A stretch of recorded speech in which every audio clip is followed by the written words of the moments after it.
For latest updates and short audio clips, follow us on Instagram, Reading the Author.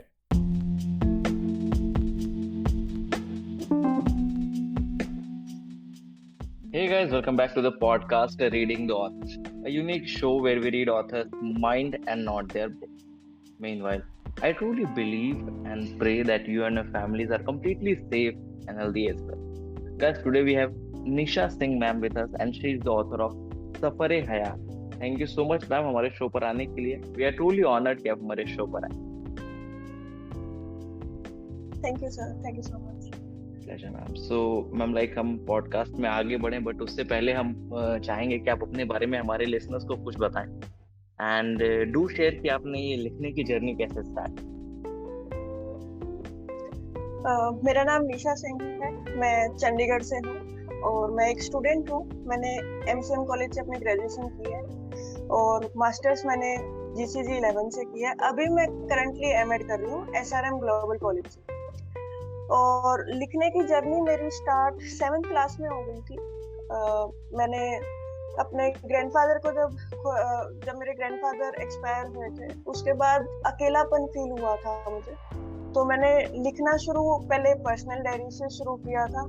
जो भी दिनचर्या होती थी मेरी मैं वो रात को बैठ के लिख देती थी. उसके बाद मैंने धीरे धीरे अपना जो राइटिंग पैटर्न था उस पर जब ध्यान दिया तो पता चला कि हाँ ये एक राइमिंग स्कीम के अंदर जा रहा है जो मैं लिख रही हूँ.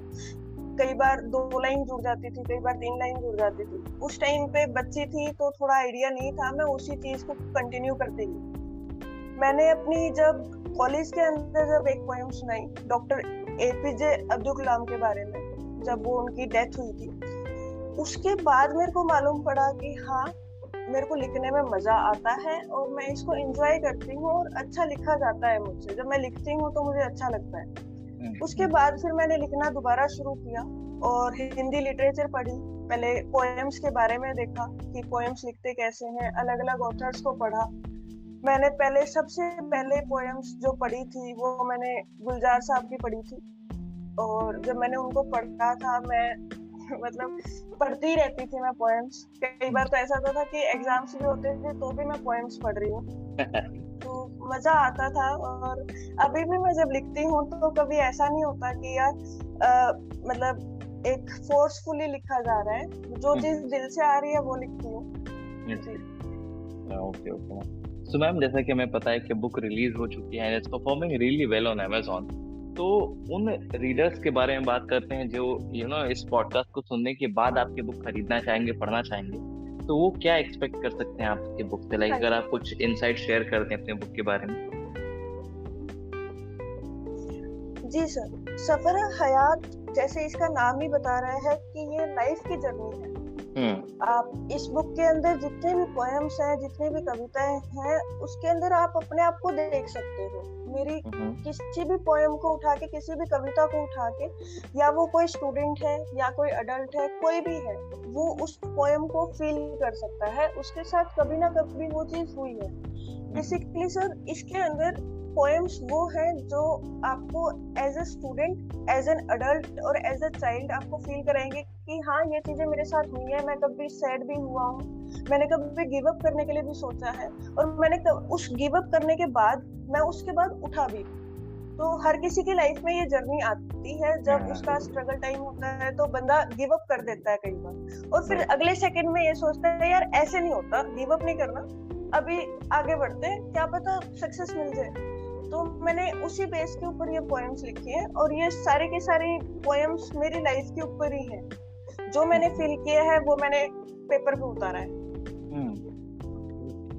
तो मैम जैसा कि कुछ भी हम लाइफ में करते हैं when it comes to creative field, जैसे पेंटिंग हो गया, राइटिंग हो गया या फिर और भी बहुत सारी चीजें हैं, उसमें ma'am there is something inspiration behind that.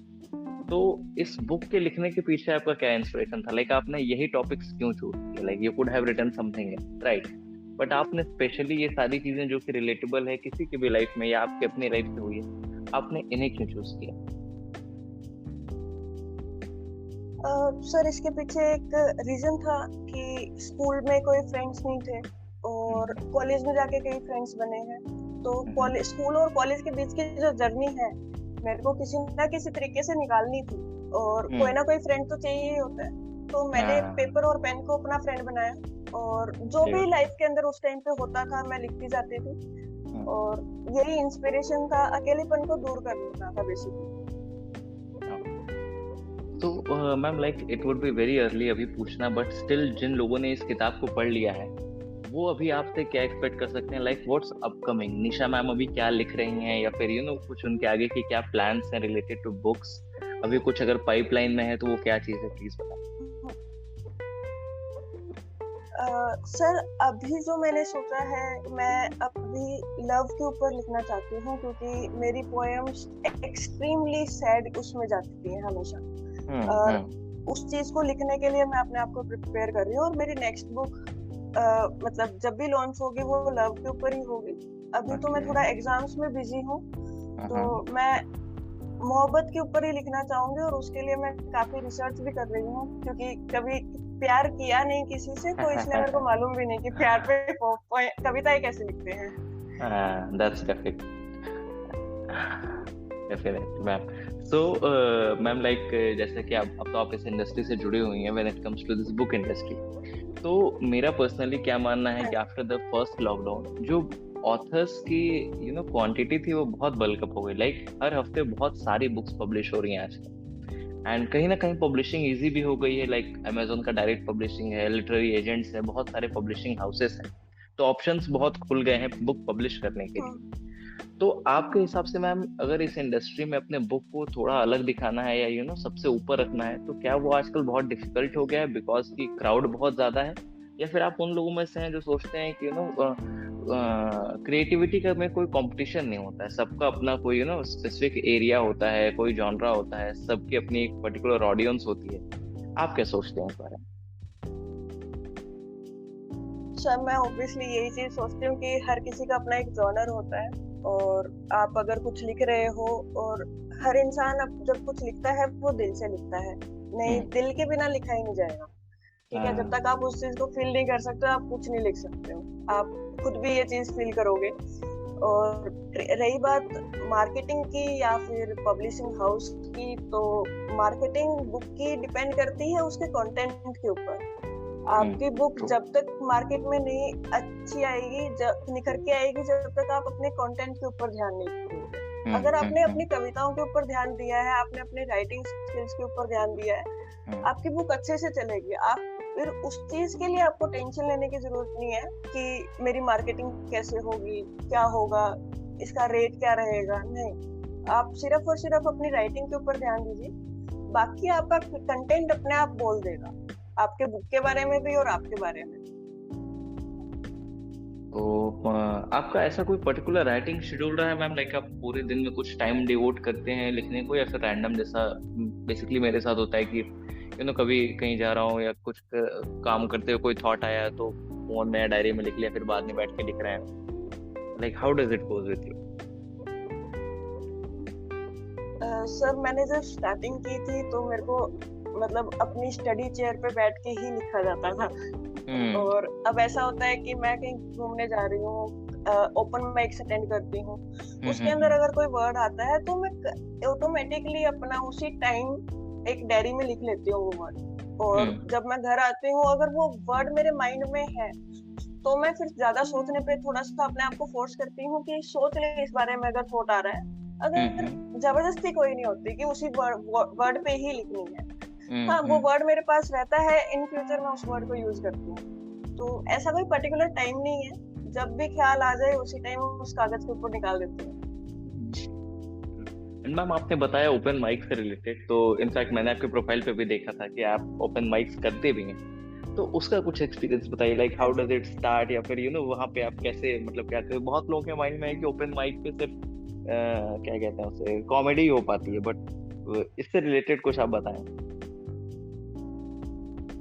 Sir मेरा बहुत ही फनी इंसिडेंट है। ओपन माइक की जर्नी मेरे बड़ी की फनी इंसिडेंट से शुरू हुई थी जी। द होशल हाउस है दिल्ली के अंदर, आपको पता होगा जी। एक ऑर्गेनाइजेशन है, वो ओपन माइक करती है। मैंने वहां पर अपनी एक कविता भेजी थी ऑडियो रिकॉर्ड करके, वहां से सिलेक्शन भी हो गया था मेरा। और कुछ अगस्त में इवेंट था 2018 में। तो मैंने अपने पेरेंट्स को बोला कि मेरे को दिल्ली जाना है। डैड बोलते हैं कि बेटा दिल्ली में तो बाढ़ आ गई है, नहीं जा सकती। मैं दिल्ली में बाढ़ आ गई है, ये कब हुआ? तो बेसिकली उन्होंने इग्नोर करने की कोशिश की कि बच्चा अभी लिखना शुरू किया है, अभी इसको क्राउड ने अगर क्रिटिसाइज कर दिया डिमोटिवेट हो जाएगी। तो मेरे को नहीं जाने दिया सर उन्होंने। तो नेक्स्ट उसके कुछ ही दिन बाद सर मेरे को एक ऑर्गेनाइजेशन ने एक वाउचर भेजा व्हाट्सएप के ऊपर। सर्वानी ऑर्गेनाइजेशन है पंचकुला में, दृष्टि खरबंदा है उनकी फाउंडर। तो उनका ओपन माइक था 18 अगस्त को। मेरा ये पहला ओपन माइक था और मैंने वहां पर पोएम जब बोली, उसके बाद फिर अपने आप ही इंटरेस्ट बनता गया और वहां पर जब मिले हम आपस में तो इतना अच्छा लगा कि मैंने उस ऑर्गेनाइजेशन के अंदर खुद ही एज ए वॉलंटियर रजिस्टर कर दिया। तो अब मैं ना ही पार्टिसिपेट करती हूँ बल्कि मैं उनको ऑर्गेनाइज भी कराती हूँ ओपन माइक। अरे वाह, ओके। सो इसका प्रोसेस क्या है मैम? लाइक अगर लेट्स से कि किसी को अपनी कुछ स्टोरी या फिर कुछ, अच्छा इस पे सिर्फ पोएम्स पढ़ सकते हैं या फिर कुछ स्टोरी भी अपनी सुना सकते हैं? सर सारा कुछ होता है। हम सर्वानी ऑर्गेनाइजेशन में तो ऐसा करते थे कि एक बच्ची थी, छोटी बच्ची थी, वो डांस बहुत अच्छा करती थी, क्लासिकल डांस करती थी। तो हम उनकी भी परफॉर्मेंस कराते थे। आप यूट्यूब पे हमारे चैनल पे जाके देख सकते हो। तो सिंगिंग होती थी, कॉमेडी होती थी, पोएट्री होती थी, स्टोरी टेलिंग भी होती थी। अगर स्टोरी टेलिंग कोई करना चाहता है, वैसे कम ही होती थी स्टोरी टेलिंग वैसे। वो काफी ज्यादा टाइम टेकिंग भी होता होगा ये, काफी अटेंशन ग्रैब करने वाला प्रोसेस है वो। ओके तो ma'am like now let's get back to the time जब आपको पता चला कि कल आपकी बुक पब्लिश हो जाएगी, राइट? तो आज शाम को, लाइक कल अगर बुक पब्लिश हो रही है तो आज शाम को आपके माइंड में क्या चला था? आप एक्साइटेड थे, नर्वस थे, या फिर आपने कोई बेंचमार्क सेट किया था कि चलो इतने लोग मुझे जानते हैं, इतने जानने वाले हैं एंड मेरी बुक को इतना सेल करना पड़ेगा? क्या चल रहा था उस वक्त? सर मैं मतलब झूठ नहीं बोलूंगी, मैं रोई थी पहले दिन जब मेरे को पब्लिशर ने बताया था कि बेटा कल लॉन्च हो जाएगी आपकी बुक अमेज़न पे। और मैं इतना ज्यादा रोई थी किसी को याद करके कि अगर वो मेरे साथ होते तो कितना खुश होते। तो मैंने बुक भी उन्हीं के ऊपर डेडिकेट की। नहीं, मैं एक मेरी टीचर हैं, दादाजी ऑब्वियसली याद आ रहे थे क्योंकि मेरे दादू उर्दू में वो लिखते थे, उर्दू आती थी और उनको लिखने का शौक था। तो मतलब एक ख्याल आया था कि अगर मेरे दादू होते या वो टीचर होती, मेरे दादू तो मतलब होते ना यहाँ पे, तो वो पूरे गांव में ढोलक बजा देते कि हाँ मेरी पोती की बुक हुई है लॉन्च। डेफिनेटली। और ये जो सफर हयात बुक का नेम है सर, मैं पूरा स्ट्रेस डालना चाहूंगी और मैं आज भी उनको दिल से थैंक यू बोलना चाहती हूँ। वो हमारे बीच में नहीं है, पर ये बुक का नाम मेरी एक टीचर ने रखा था। उनकी लास्ट ईयर डेथ हो गई कैंसर की वजह से। सफर हयात, मैंने उनको कुछ 3 नाम भेजे थे और उन 3 नाम में से उन्होंने सफर जिंदगी रखा था। फिर मैंने जिंदगी का हयात किया कि जिंदगी बड़ा कॉमन हो जाता है, तो मैंने फिर हयात किया। तो ये बुक की अगर मैं बोलूं कि ये बुक मैंने क्यों लिखी थी, तो मैंने उन्हीं की वजह से लिखी थी। क्योंकि जब मैंने 2018 में जब शुरू किया था लिखना दोबारा, तो उनसे जब मैं बात करती थी, मैं बोलती थी कि आपको लगता है मेरी बुक लॉन्च हो जाएगी मैम? वो हमेशा बोलते थे कि बेटा हो जाएगी, तू लिखना शुरू कर, तू इकट्ठी करना शुरू कर। तो उन्होंने मेरे को कहा था कि डायरी बना अपने और उसमें लिख। तो ये बुक उन्हीं के लिए है और मैंने उनको विशेष आभार के उसमें लिखी हुई है। अगर आपकी परमिशन हो तो मैं उनके जो कविता है वो सुनाऊंगी आपको। अरे डेफिनेटली प्लीज। सर इनके लिए मैंने, इनका नाम है श्रीमती शशि जोशी। ये जीसीजी में असिस्टेंट प्रोफेसर रह चुकी हैं। तो मैं जब मेरे को मालूम पड़ा था कि इनको कैंसर है, तब ये मैंने पोएम लिखी थी पहली कि इनकी नजरों में मैंने हिम्मत की महफिल लगती देखी है। इनकी नजरों में मैंने हिम्मत की महफिल लगती देखी है। अपने हर लफ्ज में मैंने इनको मुस्कान बांटते देखा है। मेहनत के रंग में मैंने इनको झूमते देखा है। इनकी नजरों में मैंने हिम्मत की महफिल लगती देखी है। अपने हर लफ्ज में मैंने इनको मुस्कान बांटते देखा है। मेहनत के रंग में मैंने इनको झूमते देखा है। जिंदगी के हर मंजर से जीतने की तालीम मैंने इनसे ली है।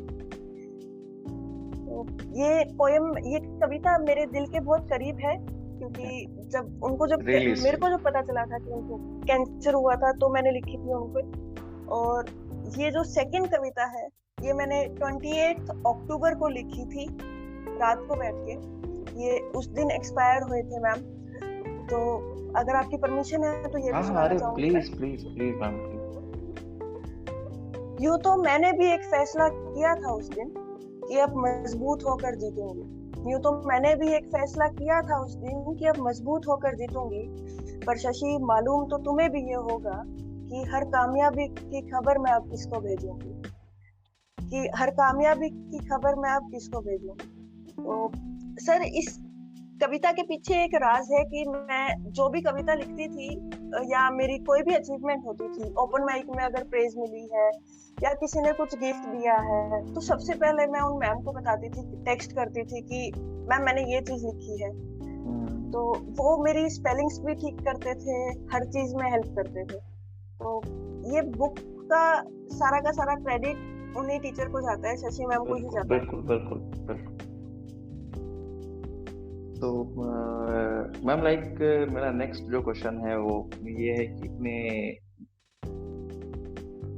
द थिंग इज कि जैसे बहुत सारे जब ऑथर से हम बात करते हैं तो इट बिकम्स द हैबिट कि लाइक बहुत सारे लोग बताते हैं कि इतने जो पेड प्रमोशंस हो रहे हैं इस इंडस्ट्री में, या फिर लेट्स से जो जितनी भी पेड थिंग्स इस इंडस्ट्री में चल रही हैं, कुछ लोगों का मानना है कि ये सही चल रही है, कुछ लोगों का मानना है कि गलत चल रही है, because it has to be organic और ये सारी चीजें। तो what's your take on this, like जितने भी रिव्यूज हो गए, पेड प्रमोशंस हो गए, या जो भी चीजें चल रही हैं, तो इसके बारे में आपका क्या कहना है?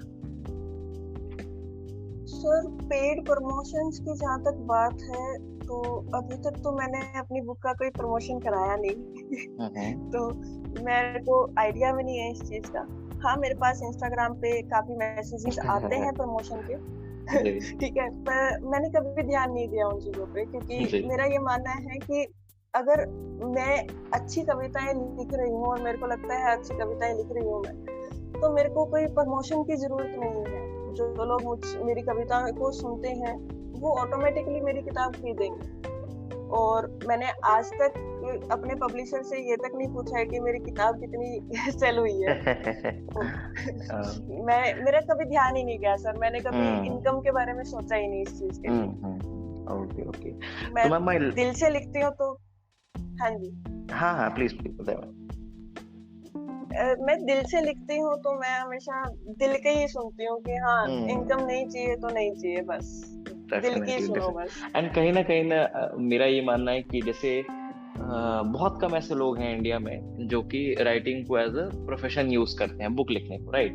गिने चुने हम उंगलियों पे गिन सकते हैं कौन है ऐसे लोग। तो जो भी अगर ऑथर है तो कहीं ना कहीं एक कुछ प्राइमरी काम कर रहा है अपनी लाइफ में, उसके बाद फिर वो इस चीज को एज अ सेकेंडरी यूज कर रहा है, राइट?